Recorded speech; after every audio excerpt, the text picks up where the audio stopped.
আসসালামু আলাইকুম। আমন্ত্রণ জানাচ্ছি জাগো স্পোর্টসে। আপনাদের সাথে আছি মমতাজ শাহিন রুম্পা। শুরুতেই জানাবো আপডেট। বাংলাদেশের সমর্থনে বয়কট করতে পারে পাকিস্তান, এবার আন্তর্জাতিক গণমাধ্যম আল জাজিরার বিস্ফোরক প্রতিবেদন। আইসিসির দ্বিচারিতার কারণে বাংলাদেশ বিশ্বকাপে খেলতে পারেনি। বাংলাদেশ না থাকায় লাখো লাখো দর্শক বিশ্বকাপ এড়িয়ে যাবেন ইমরুল কায়েস। পিএসএল এ হায়দ্রাবাদের প্রধান কোচের দায়িত্বে জেসন গিলেপ্পি। এবার কোচের ভূমিকায় বেন স্টোকস এবং মঈন আলী। ফিক্সিং এর দায়ে বাংলাদেশি বংশোদ্ভূত ব্রিটিশ নাগরিকের কারাদণ্ড। শুনছিলেন শিরোনাম, এবার বিস্তারিত। বাংলাদেশের সমর্থনে বয়কট করতে পারে পাকিস্তান, এবার আন্তর্জাতিক গণমাধ্যম আল জাজিরার বিস্ফোরক প্রতিবেদন। বাংলাদেশের সমর্থনে টি-20 বিশ্বকাপ বয়কট করতে পারে পাকিস্তান, এমন গুঞ্জন চলছে কয়েকদিন ধরেই। আগামী শুক্রবার বা সোমবার এ বিষয়ে চূড়ান্ত সিদ্ধান্ত জানাবে পাকিস্তান ক্রিকেট বোর্ড। এদিকে নতুন এক তথ্য উঠে এসেছে কাতার ভিত্তিক সংবাদ মাধ্যম আল জাজিরার এক প্রতিবেদনে। বাংলাদেশের সমর্থনে ভারতের বিপক্ষে ম্যাচটি পাকিস্তান বয়কট করতে পারে বলে উল্লেখ করা হয়েছে ওই প্রতিবেদনে। টি-20 বিশ্বকাপ বিতর্কে ভারতের বিরুদ্ধে কেন বাংলাদেশকে সমর্থন করছে পাকিস্তান, এমন শিরোনামে মঙ্গলবার একটি প্রতিবেদন প্রকাশ করে আল জাজিরা, যার লেখক ছিলেন সংবাদ মাধ্যমটির ইংলিশ ডিজিটালের ইসলামাবাদ প্রতিনিধি আবিদ হুসাইন।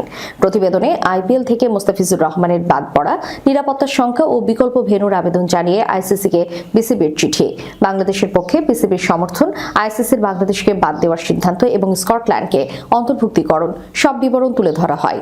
বাংলাদেশকে সমর্থনের অংশ হিসেবে পাকিস্তান পরবর্তীতে কি ধরনের সিদ্ধান্ত নিতে পারে এমন ব্যাখ্যায় প্রতিবেদনে উল্লেখ করা হয়, পাকিস্তানি গণমাধ্যম পিসিবি টি-20 বিশ্বকাপ থেকে সরে দাঁড়াতে পারে এমন খবর প্রকাশিত হলেও এই বিষয়ে নাকভি এখনো তেমন কোনো ইঙ্গিত দেয়নি।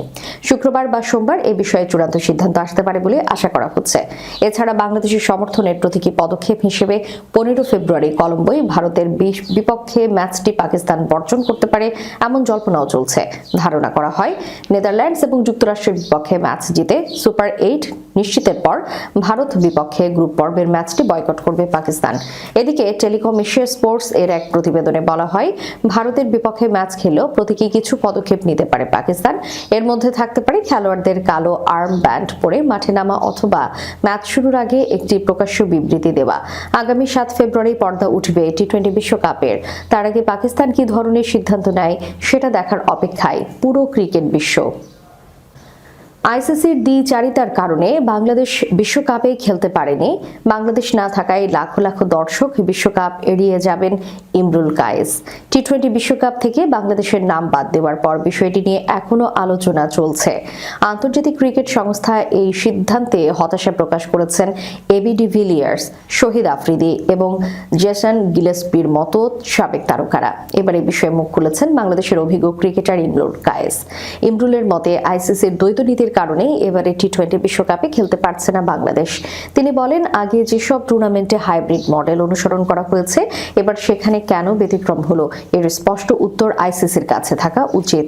এর আগে 2023 এশিয়া কাপ পাকিস্তানের আয়োজন হলেও ভারত তাদের ম্যাচ খেলেছিল শ্রীলঙ্কায়। একইভাবে 2025 চ্যাম্পিয়ন্স ট্রফিতে পাকিস্তান আয়োজক হলেও ভারত খেলেছে সংযুক্ত আরব আমিরাতে। সেই ধারাবাহিকতায় 2026 টি-20 বিশ্বকাপে বাংলাদেশের ম্যাচ ভারত থেকে শ্রীলঙ্কায় সরানোর অনুরোধ করেছিল বিসিবি। তবে আইসিসি সেই প্রস্তাবে রাজি না হওয়ায় শেষ পর্যন্ত বিশ্বকাপ খেলাই হচ্ছে না বাংলাদেশের। ব্যাট প্রস্তুতকারক প্রতিষ্ঠান এমকেএস এর একটি অনুষ্ঠান শেষে সংবাদ মাধ্যমের সঙ্গে কথা বলেন ইমরুল। তিনি বলেন, ডাবল স্ট্যান্ডার্ড না রেখে সব জায়গায় একই নিয়ম হওয়া উচিত। ভবিষ্যতে এমন পরিস্থিতি হলে আশা করব আইসিসি বিষয়টি ভালোভাবে বিবেচনা করবে। ইমরুল আরও বলেন, বাংলাদেশের খেলা থাকলে আমরা সব কাজ বাদ দিয়ে ম্যাচ দেখি, কিন্তু বাংলাদেশি যদি না খেলে তাহলে বিশ্বকাপ দেখার আগ্রহ থাকবে না। আমার মতো লাখো দর্শক এই টুর্নামেন্ট এড়িয়েই যাবেন। পিএসএল এর নতুন দল হায়দ্রাবাদের প্রধান কোচের দায়িত্ব নিয়েছেন জেসন গিলেস্পি। পাকিস্তান জাতীয় দলের টেস্ট দলের সাবেক প্রধান কোচ গিলেস্পি এবার কাজ করবেন পাকিস্তান সুপার লিগ পিএসএল এ। যদিও আগের দায়িত্বে বেশি দিন টেকেননি গিলেস্পি, 6 মাস কাজ করেছিলেন তিনি পিএসএল এর নতুন দুই দল শিয়ালকোট এবং হায়দ্রাবাদ। হায়দ্রাবাদের ফ্র্যাঞ্চাইজির মালিকানায় থাকা কিংসম্যান ক্রিকেট সামাজিক যোগাযোগ মাধ্যমে পোস্ট দিয়ে গিলেস্পি নিয়োগের বিষয়টি নিশ্চিত করেছে। জেসন গিলেস্পি ইএসপিএন ক্রিক ইনফোকে জানায়, কিংসম্যানের দল হায়দ্রাবাদের সাথে যুক্ত হতে পারে পেরে আমি বেশ রোমাঞ্চিত। সামনে আরো অনেক কিছুর জন্য তাকিয়ে আছি এবং কাজ শুরু করতে আমার তর সইছে না। কোচিংয়ে দীর্ঘ ক্যারিয়ারে জেসন গিলেস্পির কাজ করেছেন অস্ট্রেলিয়ার ঘরোয়া ক্রিকেটে, যেসব ছেড়ে পাকিস্তানের টেস্ট দলের প্রধান কোচের দায়িত্ব নেন গিলেস্পি। শেষ দিকে অস্ট্রেলিয়া সফরে সাদা বলের দলের প্রধান কোচের দায়িত্ব পালন করতে হয়েছিল তাকে। সেই সফর শেষেই দায়িত্ব ছাড়েন গিলেস্পি। পাকিস্তান ক্রিকেট বোর্ড এবং জেসন গিলেস্পির মাঝে সম্পর্কের অবনতির জেরেই কোচের পদে আর টেকা হয়নি অজি কিংবদন্তির। এছাড়া পিএসএল এর আরেক দল ইসলামাবাদ ইউনাইটেড লুক রনিকে প্রধান কোচ হিসেবে নিয়োগ দিয়েছে। 2018 থেকে 20 সাল পর্যন্ত ইসলামাবাদের হয়ে খেলেছেন রনকে। এর মধ্যে 2018 সালে পিএসএল এর চ্যাম্পিয়ন হয়েছিল ইসলামাবাদ। এবার প্রধান কোচের দায়িত্বে দেখা যাবে তাকে। অবসর নেওয়ার পর থেকে নিউজিল্যান্ড জাতীয় দলের সহকারী এবং ব্যাটিং কোচের দায়িত্বে রয়েছেন লুক রনকে।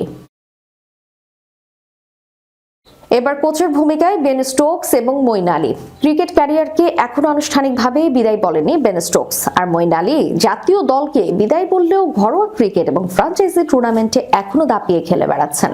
এর মধ্যে কোচের ভূমিকায় দেখা যাবে ইংল্যান্ডের এই দুই তারকা ক্রিকেটারকে। ফেব্রুয়ারিতে আবুধাবিতে পাকিস্তান শাহিনসের বিপক্ষে 3টি টি20 ও 5টি ওয়ানডে ম্যাচের সিরিজ খেলবে ইংল্যান্ডের এ দল লায়ন্স।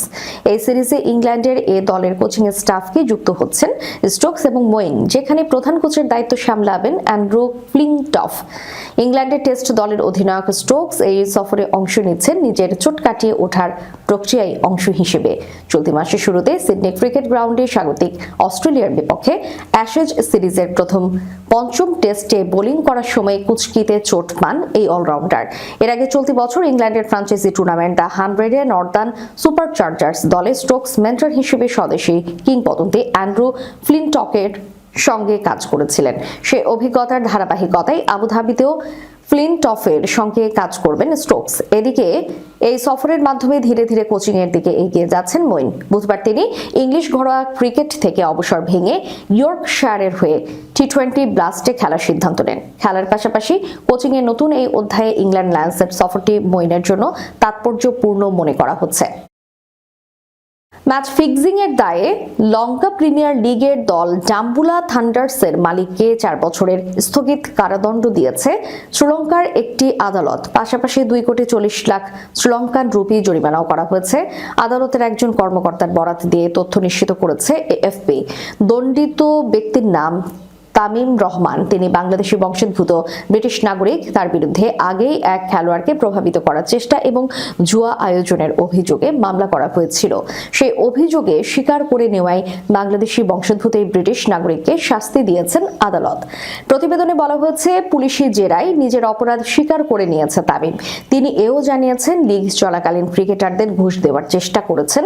প্রথমে নিম্ন আদালতে তামিমকে 4 বছরের সাজা দেওয়া হয়েছিল। পরে কলম্বো হাইকোর্ট তা বাড়িয়ে 5 বছর করেছে। শেষ করার পূর্বে সংবাদ শিরোনামগুলো জানাবো আরো একবার। বাংলাদেশের সমর্থনে বয়কট করতে পারে পাকিস্তান, এবার আন্তর্জাতিক গণমাধ্যম আল জাজিরার বিস্ফোরক প্রতিবেদন। আইসিসির দ্বিচারিতার কারণে বাংলাদেশ বিশ্বকাপে খেলতে পারেনি। বাংলাদেশ না থাকায় লাখো লাখো দর্শক বিশ্বকাপ এড়িয়ে যাবেন ইমরুল কায়েস। পিএসএল এ হায়দ্রাবাদের প্রধান কোচের দায়িত্বে জেসন গিলেস্পি। এবার কোচের ভূমিকায় বেন স্টোকস এবং মঈন আলী।